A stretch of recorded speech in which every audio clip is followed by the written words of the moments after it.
Okay, एक number question.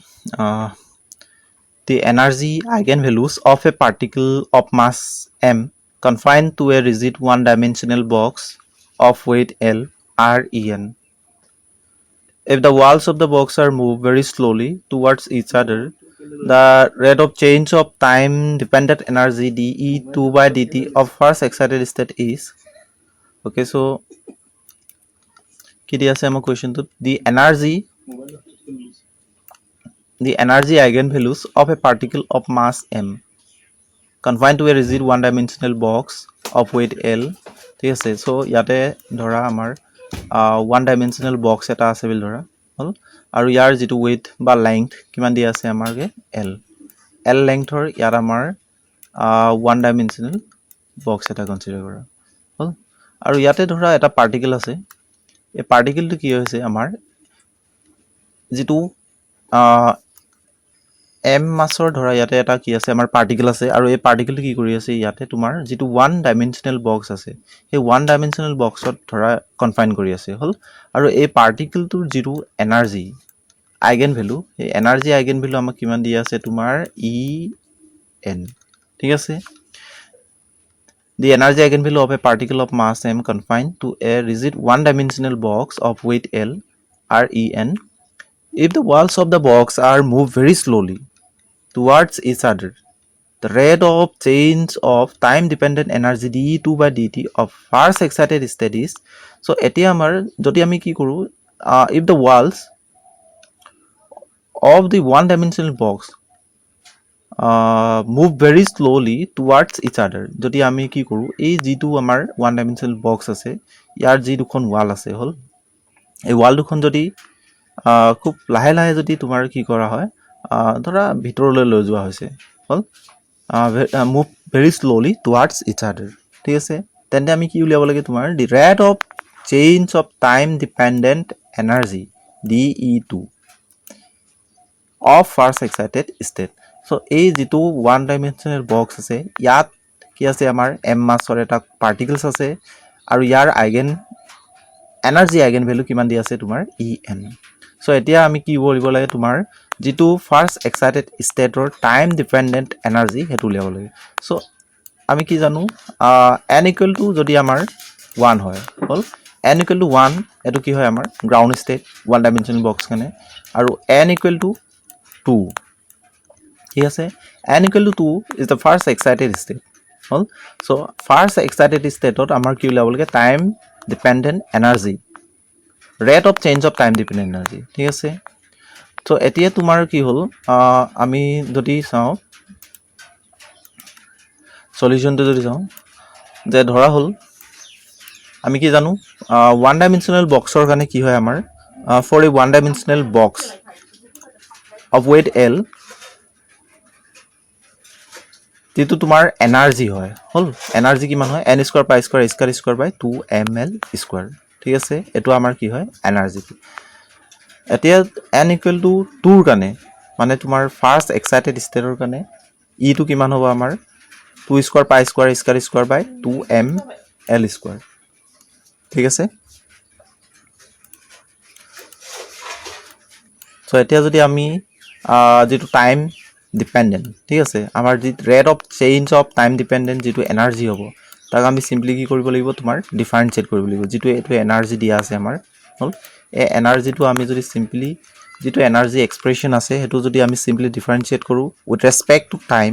So কিমান পাম আমি 4 পাই স্কয়াৰ স্কয়াৰ স্কয়াৰ বাই 2m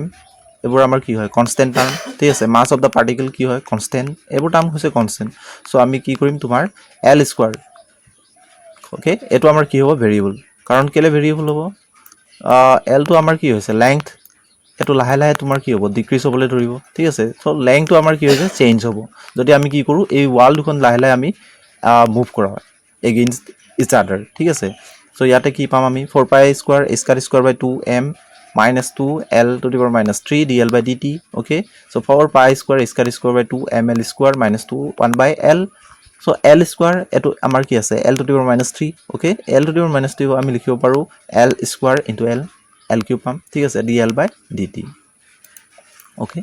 so etia jodi ami sao de2 kiman hoy jabo amar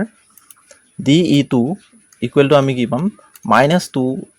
এই গোটেই টাৰ্মটো আমি কি লিখিব পাৰোঁ E2 লিখিব পাৰোঁ 2 স্কোৱাৰ পাই স্কোৱাৰ স্কাৰ স্কোৱাৰ বাই 2 ml স্কোৱাৰ ঠিক আছে এই গোটেই টাৰ্মটো আমি লিখিব পাৰোঁ তোমাৰ E2 বুলি আৰু বাকী টাৰ্ম কি থাকিব আমাৰ -2 1 by L dL by dt so আমাৰ এনসাৰ কিমান আহিলে টাইম যেটো rate of change of time dependent variable okay এনাৰ্জিৰ যেটো টাইম ডিপেন্ডেন্ট এনাৰ্জি পাম আমি কি পাম dE2 by dt equal to -2 E2 by L dL by dt ঠিক আছে ওকে সো নেক্সট কোৱেশ্চন চাও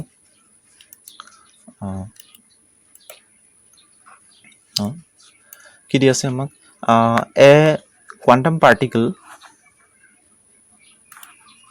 of mass m in one dimension confined to a rigid box as shown in the figure okay so আমাক এটা diagram দিয়া আছে এটো হল is in its ground state ঠিক আছে an infinitesimally thin wall is very slowly raised to infinity at the center of the box in such a way that the system remains in its ground state at all times. Assuming that no energy is lost in raising the wall, the work done on the system when the wall is fully raised, eventually separating the original box into two compartments is. Okay. So আমাক এটা তোমাৰ কি দি আছে one dimensional box দি আছে হল এই one dimensional বক্সটোৰ length দি আছে আমাৰ length দি আছে আমাৰ 2L হল এই ওয়ান ডাইমেনশনাল যেটো অৰিজিনাল বক্স আছে ইয়াৰ আমাৰ লেংথ দি আছে 2L আৰু ইয়াতে ধৰা এটা পাৰ্টিকল আমাৰ কি হৈছে কনফাইন কৰি আছে বুলি ধৰা হল এতিয়া আমি কি কৰো যদি এই যেটো আমাৰ বক্স আছে হল ইয়াৰ যদি গ্ৰাউন্ড ষ্টেটত আছে বুলি ধৰা হল পাৰ্টিকলটো আৰু এতিয়া আমি যদি কি কৰো assuming that ধৰা তোমাৰ কি হল যে এটা যদি আমি কি কৰো সেন্টাৰত হল এই যেটো আমাৰ সেন্টাৰ পইণ্ট আছে এই সেন্টাৰ পইণ্টত কি কৰা হৈছে এটা তোমাৰ ওয়াল ইয়াতে ৰেইজ কৰা হৈছে ঠিক আছে আৰু এখন ওয়াল ইয়াতে কি কৰা হৈছে আমাৰ যেটো ডাইমেনশনাল ওয়ান ডাইমেনশনাল বক্স আছে তাৰ মাজতে যেটো সেন্টাৰ পইণ্ট ইয়াতে ৰেইজ কৰা হৈছে হল গতিকে যদি আমি এই ওয়ালটো ৰেইজ কৰো এত কি হৈছে তোমাৰ assuming that no energy is lost in raising the wall যেতিয়া আমি এই ওয়ালটো ৰেইজ কৰিছো ইয়াতে কি হোৱা নাই আমাৰ কোন ধৰণৰ এনাৰ্জি লষ্ট হোৱা নাই ওকে হল সো এনাৰ্জি কোনো লস নহয় সো তেন্তে আমি কি উলিয়াব লাগে এই ওয়ালটো ৰেইজ কৰোতে হল the work done on the system when the wall is raised eventually separating the original box into two compartments এতিয়া তোমাৰ যেটো অৰিজিনাল ওয়ান ডাইমেনশনাল বক্স আছিল এই বক্সটো আমি যদি দুটা কম্পাৰ্টমেন্টত আমি কি কৰিলো ভাগ কৰিলো সমানে তেতিয়া আমাৰ ইয়াতে কি হ'ব এটা ওয়াৰ্ক ডান তোমাৰ প্ৰয়োজন হ'ব মানে এই যেটো ওয়াল আছে এটো ওয়ালটো ৰেইজ কৰোতে আমাৰ কি হ'ব ওয়ার্ক ডান এটা লাগিব হল সো হেই এমাউন্ট অফ ওয়ার্ক ডান কিমান হ'ব হেতু আমি কি কৰিব লাগে ফাইন্ড কৰিব লাগে কোৱেশ্চনটো বুজি পাইছা সবে যে এটা আমাৰ কি হৈছে ওয়ান ডাইমেনশনাল বক্স আছে হল আৰু এই বক্সটো ধৰা এটা তোমাৰ কি আছে গ্ৰাউন্ড ষ্টেট এনাৰ্জিত আমাৰ এটা পাৰ্টিকল আছে বুলি ধৰা হল আৰু এই পাৰ্টিকলটো ইয়াতে আমাৰ কনফাইন কৰি আছে তাৰ পিছত আমি কি কৰিলো ইয়াৰ যেটো সেন্টাৰত আমি কি কৰিলো এটা এটা তোমাৰ কি হল ওয়াল ইনক্ৰিজ কৰা হল ঠিক আছে আৰু ওয়াল এটা ৰেইজ কৰা হল ইয়াতে হল আৰু এতিয়া তোমাৰ যেতিয়া ওয়ালটো ৰেইজ কৰিম ইয়াত আমাৰ কি হ'ব এটা ওয়াৰ্ক ডান লাগিব এই ওয়াৰ্ক ডানটো কিমান হ'ব হেতু আমি ফাইন্ড কৰিব লাগে হল তো সলিউশন যদি আমি চাও কি পাম যে ইয়াতে তোমাৰ কি হল সো এনাৰ্জি কিমান হ'ব আমাৰ যেটো আমি জানো এনাৰ্জি তোমাৰ কি হয় যেটো আমাৰ এনাৰ্জি থাকে হল ইয়াৰ যেটো ওয়ান ডাইমেনশনাল বক্সৰ লগত যেটো এনাৰ্জি কিমান পাও আমি n square pi square a square by 2 ml square ঠিক আছে নাও এটো হল তোমাৰ যেটো অৰিজিনাল বক্স এটা অৰিজিনাল বক্স যেটো আছিল তাৰ লেংথ কিমান দি আছে 2L ওয়েট দি আছিল আমাৰ হল সো 2L যদি আমি ওয়েটটো এটা প্লেস কৰো সো কিমান পাম আমি পাই n square pi square square বাই 2m into twice L whole square ঠিক আছে সো পাই n square pi square 8 ml square হল এটো আমি কি পালো তোমাৰ যেটো অৰিজিনাল বক্স আছিল হল বা এটো কব পৰা ইনিচিয়েল যিটো এনাৰ্জি এই যিটো আমাৰ অৰিজিনেল বক্স আছিলে তাৰ লগত তোমাৰ যিটো ইনিচিয়েল এনাৰ্জি হ'ব হ'ল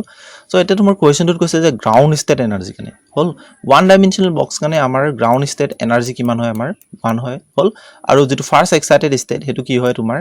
n = 2 ঠিক আছে n = 2 কি হয় আমাৰ ফাৰ্ষ্ট এক্সাইটেড ষ্টেট হ'ল আৰু n = 1 টো কি হৈছে আমাৰ গ্ৰাউণ্ড ষ্টেট হ'ল চ' গ্ৰাউণ্ড ষ্টেটৰ কাৰণে আমি কি পাম E1 = n = 1 পুট কৰিলে আমাৰ কি আহিব পাই স্কোৱাৰ বাই 8 ml স্কোৱাৰ এইটো কি হ'ল আমাৰ ইনিচিয়েল এনাৰ্জিটো ঠিক আছে গ্ৰাউণ্ড ষ্টেটত এতিয়া যদি আমি যেটো তোমাৰ সেকেন্ড ফিগাৰটো আছে হ'ল ইয়াৰ পৰা আমি কি পাম n = n স্কোৱাৰ পাই স্কোৱাৰ বাই 2 ml স্কোৱাৰ যেটো লেং এটো কি হ'ল আমাৰ ইকুৱেলি তোমাৰ সেপাৰেট হৈ গ'ল হ'ল ইকুৱেলি তোমাৰ এটো কি হ'ব ভাগ হৈ যাব দুটা ভাগত হ'ল এটা লেংথ কিমান পাম আমি l গতিকে ইয়াৰ যেটো এনাৰ্জি ফাইনেল এনাৰ্জি ইয়াত হ'ল এই ফাইনেল এনাৰ্জি কিমান পাম আমি E1 প্ৰাইম ধৰি ললো আমি E1 প্ৰাইম = পাই স্কোৱাৰ বাই 2 ml স্কোৱাৰ সো এতিয়া তোমাৰ কি লাগে work done হ'ল সো work done = কি হ'ব আমাৰ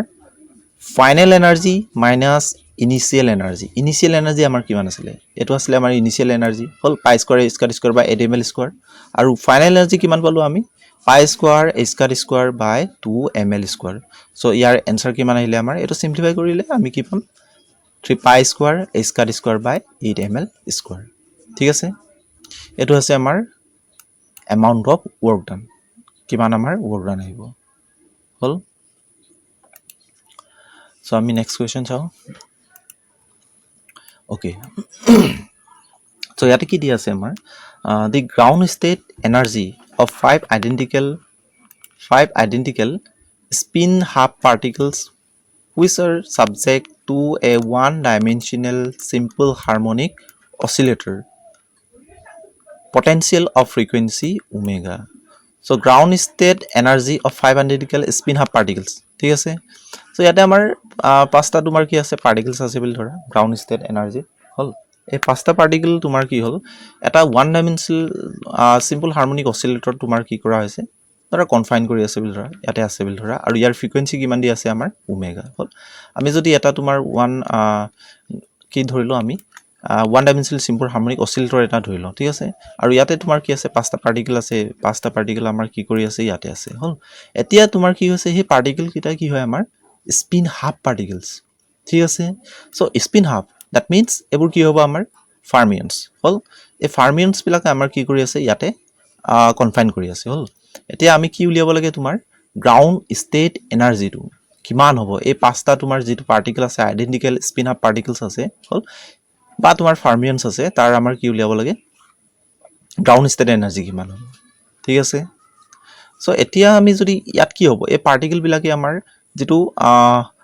পাউলি এক্সক্লুশন প্ৰিন্সিপল হল পাউলি এক্সক্লুশন প্ৰিন্সিপলটো আমাৰ ইয়াত কি হ'ব ওবে কৰিব ঠিক আছে মানি চলিব সো ইয়াৰ পৰা আমি যদি চাও তোমাৰ যেটো আমাৰ এনসাৰ হ'ব ঠিক আছে ইয়াত কি পাম আমি যে ধৰা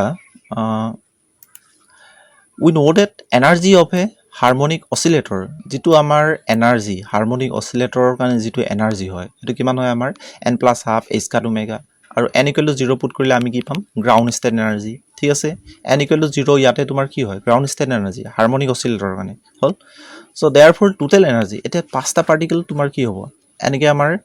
ই ডিস্ট্ৰিবিউট হ'ব ইয়াতে হল যে গ্ৰাউণ্ড n = 0 আমি কি পাম গ্ৰাউণ্ড ষ্টেট আৰু ই তোমাৰ কি হ'ব পাউলি এক্সক্লুশন প্ৰিন্সিপল মানি চলিব সো ইয়াতে তোমাৰ দুটা পাৰ্টিকল থাকিব হল আৰু ইয়াত দুটা পাৰ্টিকল আৰু ইয়াত এটা পাৰ্টিকল ঠিক আছে n = 2 n = 1 দুটা পাৰ্টিকল সো পাঁচটা পাৰ্টিকল এনেকে থাকিলে আমাৰ কি হ'ব টোটাল এনাৰ্জি কিমান পাম আমি e = n = 0 ষ্টেটত তোমাৰ কি আছে দুটা particle so 2 * 0 + half n = 0 h * omega plus 2 * n = 1 ত কি আছে আমাৰ দুটা পাৰ্টিকলস সো দুটা ঠিক আছে আৰু n = 2 ষ্টেটত আমাৰ কি আছে এটা পাৰ্টিকলস so n = 2 + half of h * omega বুজি পাইছা এটো হল সো এটো যদি সিম্পলিফাই কৰো আমি কিমান পাম h * omega plus 3h * omega plus 5/2 h * omega equal to 4h * omega plus 5/2 h * omega so just এটো সিম্পলিফাই হল সিম্পলিফাই কৰিলে তোমাৰ কি আহিব आंसर 13 h * omega ঠিক আছে এটো আছে আমাৰ গ্ৰাউণ্ড ষ্টেট এনাৰ্জি টু হ'ল যে তোমাৰ পাঁচটা আইডেন্টিকেল পাৰ্টিকেল আছিলে হ'ল এই পাঁচটা আইডেন্টিকেল পাৰ্টিকেল কি কৰি আছে আমাৰ এটা সিম্পল হাৰমনিক অসিলেটৰ তোমাৰ কি হ'ল কনফাইন কৰি আছে হ'ল আৰু এইবিলাকে তোমাৰ কি হয় যেটো স্পিন হাফ পাৰ্টিকেল হ'ল গতিকে এইবোৰে কি কৰিব তোমাৰ সদায় পাউলি এক্সক্লুশন প্ৰিন্সিপলটো অবে কৰিব সো এটো আমি কি পাম তোমাৰ টোটাল এনাৰ্জিটো ঠিক আছে সো আজিলৈতে ইমানতে ৰাখিছো হ'ল